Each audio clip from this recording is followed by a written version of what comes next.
Have you ever felt like giving up? Not because you're not capable, but because it just seems impossible. Now, what if I told you that maybe it's not you that's the problem? Okay, there was a scenario, a class, a psychology class, where the teacher gave everyone a test, and it was a very simple test, just three questions. And they had to turn these anagrams. So these are words that can be spelled differently to spell a different word. And they just had to come up with another word with those letters. And some were as small as maybe BAT for bat, which could be turned around to be TAB for tab. And then what she would do is after each question, she'd ask the students if they got it, and then they'd move on to the next one.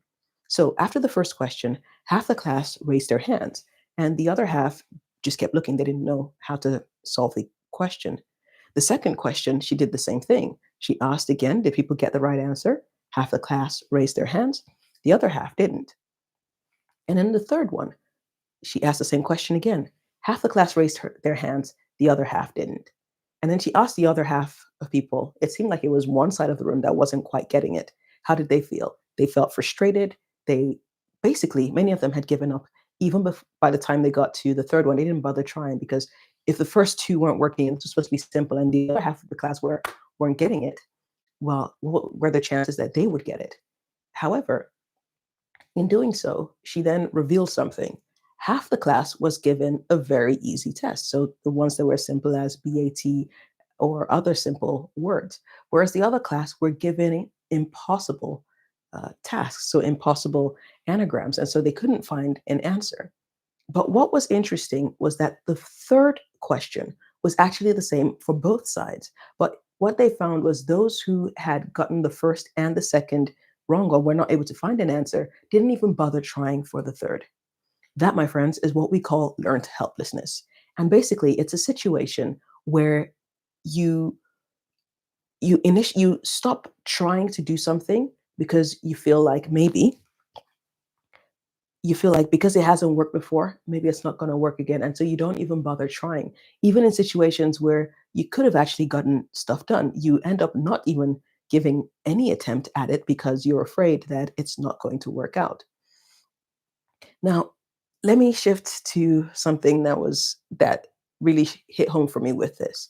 So, with my PhD, I've mentioned a few times on the channel in passing that I've struggled with it. It's been probably one of the biggest experiences of my life where I've experienced self doubt, wondering whether I would do it. I've fantasized many times about what I would just say to people about why I quit. I haven't quit, but I had thought about it. I thought about quitting many times.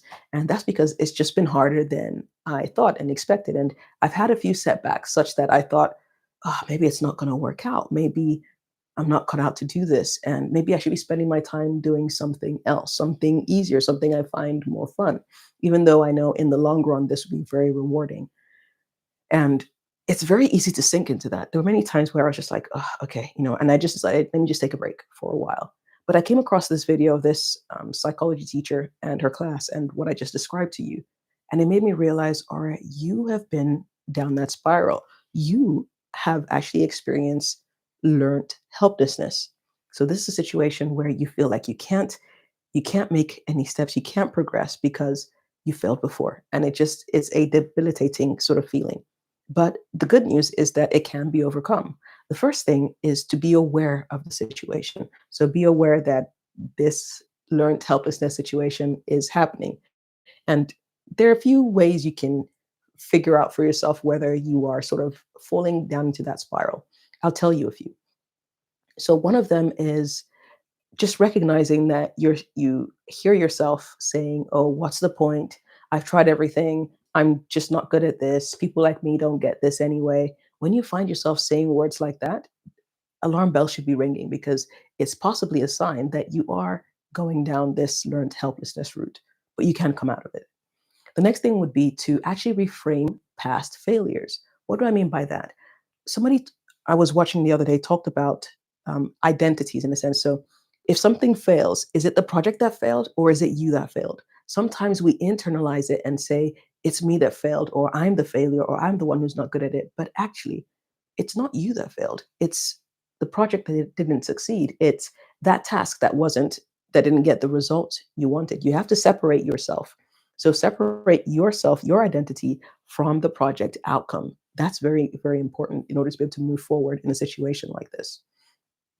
So instead of saying I failed or I'm a failure, you want to change your wording or your verbiage to things like that didn't work then, but I've learned from it. And what can I do differently? And just focus on how you can keep learning and keep improving. These are things that we sort of know, but then it takes somebody coming back to remind us many times. And in situations where we feel a bit of despair, just somebody to remind us that, look, it's not you, it's the thing, right? It's the situation. Yes, that situation may not have been as the result may not have been what you expected, but that doesn't make you any less valuable. It doesn't make you any it doesn't make you a failure. It is something that has failed or something that hasn't quite succeeded yet.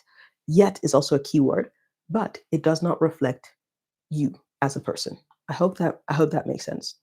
Then beyond that, you want to look at, okay, are there ways I can create low stakes, achievable goals? Those are very important for building your confidence back. Okay, so just rebuilding confidence little by little by doing just one tiny thing. For example, let's say you feel like you've gotten off the bandwagon of doing exercise. Okay, start small. Go for a walk. If leaving the house is even too much of an issue, literally put on one shoe. Um, in doing this, you're kind of just building and helping yourself build momentum towards where you want to go. And obviously, if you can manage more than putting on one shoe, put on two. Go for a walk nearby, or maybe go for a run. If you feel like you can do that, but you can't quite get to the level you're at, just take it down a notch and then just build from there. And it could be as simple as maybe cleaning one drawer, writing an email, or whatever it is that will push you forward towards the goal that you're looking to achieve. And related to that is actually taking this big, massive goal and shrinking it into tiny steps, that small. That way, it would seem almost inevitable that you'd be able to make those steps. Sometimes we face situations of feeling helpless because the project just feels so big and it's like, where am I going to start? How am I going to make progress with this? But then you just tell yourself, just take it one day at a time, just a little bit at a time. So that involves taking something. For me, for example, let's say I stick with a PhD example. That PhD is a huge undertaking, right? But how can I break it down? Okay, there are different chapters within the PhD. That's helpful. Within those chapters, I can shrink things down further. Something maybe I might have struggled with quite a bit before was literature review. Maybe it's a case of taking that literature review, breaking it down into headings, then subheadings, then writing almost like a step by step plan of what I think would be useful, or maybe a checklist of things to know for me to include in the literature review. I hope that makes sense. And then just dealing with those little things. If I tell myself, okay, I only have to work on this for 15 minutes a day, 30 minutes a day, an hour a day, whatever suits me. But then it then means I'm making progress. It might look slower than if maybe I said I'm just going to pour in 5 hours each day into it. But that momentum, that building momentum is going to get me back into it. And this is something I'm kind of dealing with right now, actually, but it's something I'm looking to keep building and grow in it. And then with each little task that you achieve, celebrate. Let your body feel that, you know what, I am making progress. I'm moving in the direction that I want to go. Because many times we all need that encouragement. Besides that, you can also find people who are safe and get feedback from them. Sometimes it's feedback you need, sometimes it's just encouragement. Sometimes you could even call it delusional encouragement. You just need encouragement, something that will keep you going, keep you moving, even in times when you feel very low. So, people who are great at picking you up, people who are great at motivating you, telling you, you know what, you can do this, keep going, we believe in you. That can be so powerful because sometimes when you try to encourage just yourself, sometimes hearing your own voice isn't powerful enough. And you just need an external voice telling you, just complementary to your voice as well, telling you that you just got to keep going, keep doing this. And also, so you can get maybe new perspectives or remind you what is within your control and remind you to focus on what is within your control and even to validate your efforts. Just getting feedback. And like I said, from people who you feel are safe people for you, and not just people who say, "Oh, yeah, you feel they feel like they're safe," but really they say they go for the tough love. type of approach, which could work in some situations, but could also be detrimental in other situations. So I would go for somebody who was there to encourage and just help you keep moving and build momentum and just get better at it. Besides that, there's also self compassion. So you've got someone speaking to you externally, so a friend, family member, or somebody who can encourage you. It might even be a YouTube video of somebody who just tells you something that makes you realize, you know what, I can do this. I can get better. Things can get better. But besides that, you want something for yourself. Even within you, you need to encourage yourself. That can look like telling yourself encouraging words, using affirmations. Some people like to. So there's a book I did a video on called Soundtracks by John Acuff. You should check it out. And basically, it's just those things that you keep repeating over and over again to almost change your self perception. And in so doing, eventually change your perception of reality and help you move towards the steps that you want to. But it's basically telling yourself things like, you know what, you are great. You are the best. You work hard, and I'm proud of you. Just saying those words out loud, not just in your mind, actually have an impact on you when doing that. Then you can also tell yourself, okay, it makes sense for me to feel this way. Things get messy before they get clear. Things are messy before they look beautiful. And that is okay. The important thing is that you are making progress. The important thing is that you are moving forward. For those of faith, the people of faith, I often find, for me, and for example, I might look to the Bible to give me scriptures or passages that are encouraging.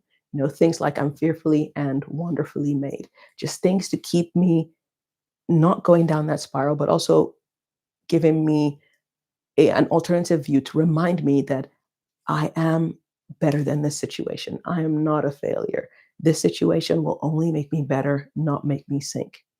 I hope that makes sense. All right.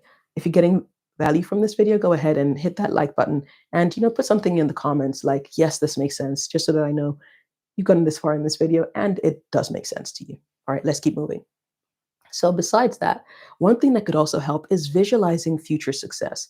What would it look like for you if the problem you're working on is solved? What would the braver version of you try today?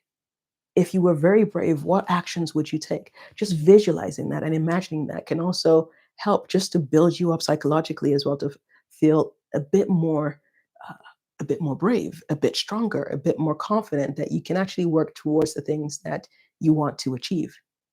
Then beyond that, sometimes it's not just about getting out of that rut by yourself. Sometimes you may need professional help, and it's okay to seek professional help. And sometimes, even if you're not sure you need it, if it's available, why not? Just go ahead and request for it. So, whether it's counseling, whether it's therapy, seeing a psychologist or a psychiatrist, getting treatment in that sort of way can also be helpful to just help you move beyond your current situation, to get you unstuck and actually get to a point where you're actually able to do things. In summary, all I'm saying basically is it's not you.